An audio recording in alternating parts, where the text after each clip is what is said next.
Բարև ձեզ, ես Մերի Մխիթարյանն եմ, այսօր ես ձեզ հետ կզրուցեմ մարդը և նրա էվոլյուցիոն թեմայով։ Մարդը ի սկզբանե սովորական կենդանի էր երկիր մոլորակի վրա։ Հաղորդակցության նախնական ձևը ժեստերի լեզուն էր։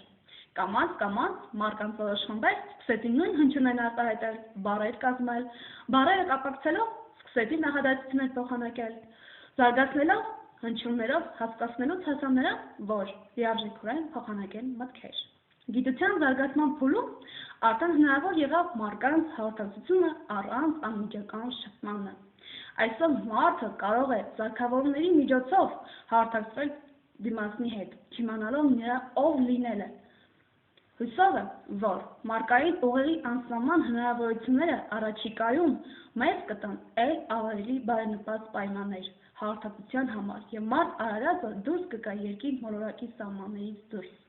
Շնորհակալություն ուշադրության համար։